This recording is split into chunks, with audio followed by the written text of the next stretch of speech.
Vanmôre lees ons verder uit die Ou Testament, Genesis, hoofstuk 34, Dina en die mense van Sichem.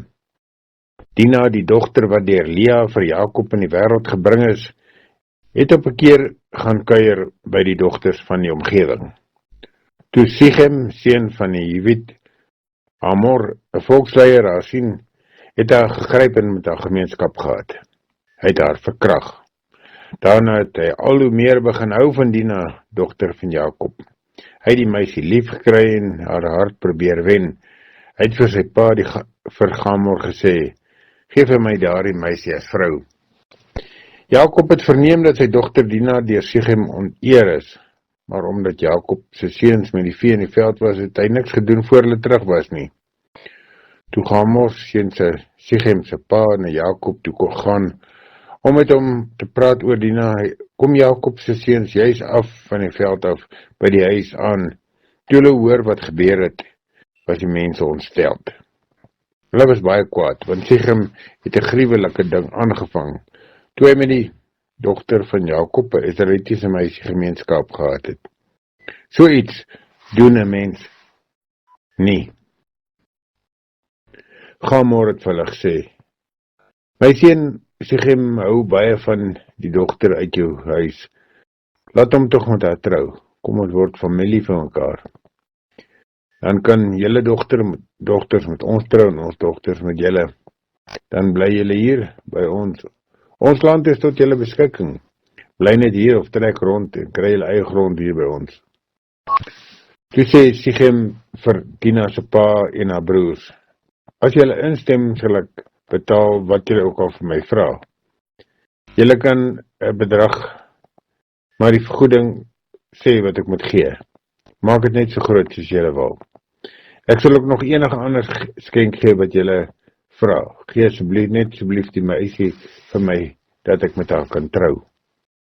Jakob se seuns het egter nie vir Sichem en sy pa Hamor 'n reguit antwoord gegee nie, want die broers se suster Dina was onteer. Hulle het toe gesê, "Kan nie ons suster sommer so laat trou met 'n man wat nie besny is nie. Dis vir ons 'n ongehoorde ding. Ons kan net instem as julle soos ons word, besny al die mans. Dan kan ons dogters met julle laat trou en kan julle ons met julle dogters trou. Dan sal ons by julle bly en ons sal een volk word. Maar as julle nie na ons luister nie en julle nie laat besny nie, sal ons maar ons suster vat en wegtrek." Hamor en sy seun Sichem het hiertoe ingestem. Die jongman Sichem wou nie die saak laat sloer nie, want hy was lief vir Jakob se dogter. Omdat Hamor en Sichem die meeste gesag onder hulle mense gehad het, het hulle na die stadspoort toe gegaan en daar vir die mans van die stad gesê, "Hierdie vreemde wesens het met goeie bedoelings na ons toe gekom. Hulle wil hier by ons kom bly en met hulle kinders in ons land rondtrek. Die land is groot en lê oop voor hulle. Dan kon ons met hulle dogters trou en hulle met ons sin. Hierdie manne sal egter net by ons kom bly en saam met ons een volk word, as al die mansmense besny word soos dit by hulle is. Hulle kuddes, al hulle vee, al hulle besittings word ons eiendom as hulle ons instem, en dan sal hulle by ons bly." Al die mans van Sichem in die stad het na Hamor en sy seun Sichem geluister, en hulle is almal besny.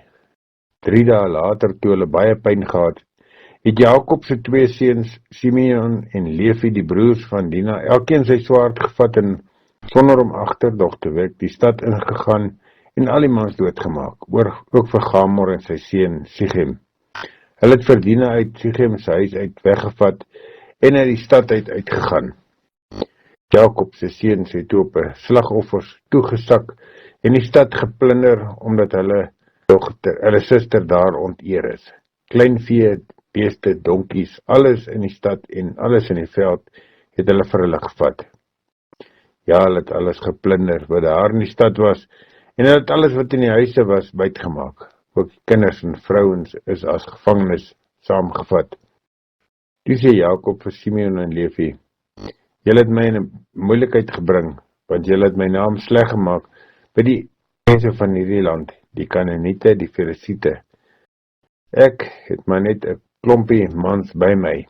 As die mense van die land almal saam staan teen my, sal hulle my en my mense verslaan en ons om die lewe bring.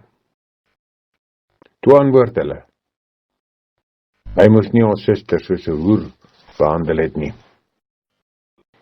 Die gedeelte is Genesis hoofstuk 34 in die 83 vertaling. Luister, daar is 'n baie aangrypende gebeure van Dina en die mense van Sichem. Hulle word deur die Hewit Gamor, 'n volksleier, onteer, verkrag, nadat hy met 'n gemeenskap gehad het natuurlik. Reeds in hierdie tyd,